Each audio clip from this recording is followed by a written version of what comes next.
Tonight, with the rate of infection increasing in cities across America, there are alarming new statistics showing the pandemic is taking an especially heavy toll on minority communities. In Illinois alone, more than 40% of those who have died are African Americans. Police got a call about a party in the Noble Square neighborhood last night. Officers showed up around midnight and found dozens of people inside this home near Greenview Avenue and Black Hawk Street. The disparity in terms of the racial and ethnic disproportionate of impact on people of color.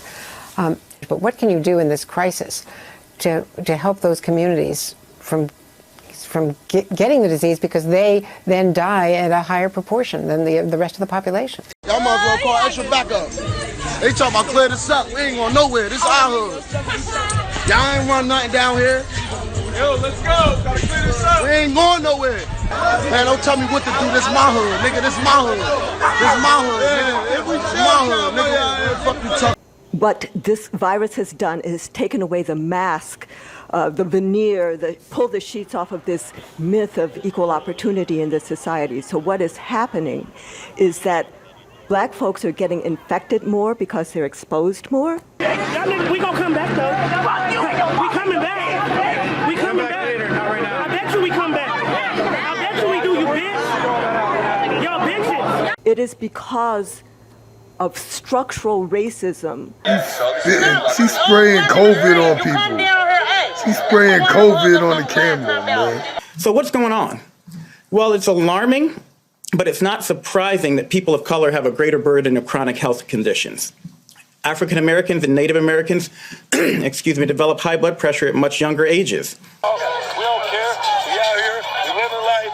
We don't give a fuck. We do what we want. Madam Mayor, let me also ask you about the racial disparities that are evident in a lot of cities. Every place that's reporting racial data is reporting racial disparities in terms of African Americans in particular having a higher infection rate and having a higher death rate. Nearly 450 people gathered on 2 East Oakland street corners and were cheering on the drivers not far from a senior center. Everybody started staying in the black community. This is a white folks thing. You're hearing about white folks in nursing homes. You're hearing about white folks who went to China. And in fact, a rumor got started that black people were literally immune to this disease. Look at this shit. Memphis, y'all. Memphis. They done made this shit the motherfucking club.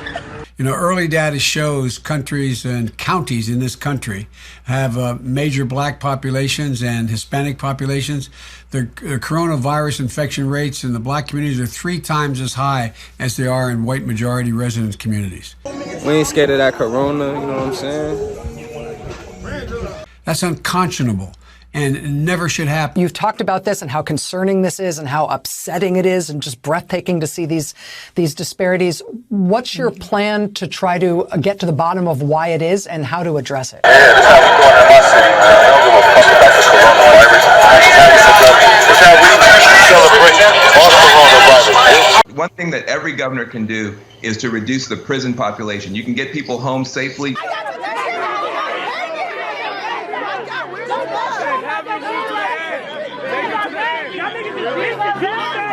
We're seeing folks who have struggled before really being hit particularly hard by the coronavirus.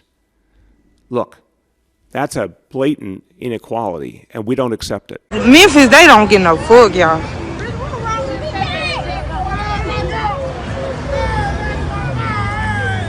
When we get these numbers, we can't just sit on them. We must act, because one of the most nefarious ways that racism operates is through inaction in the face of need.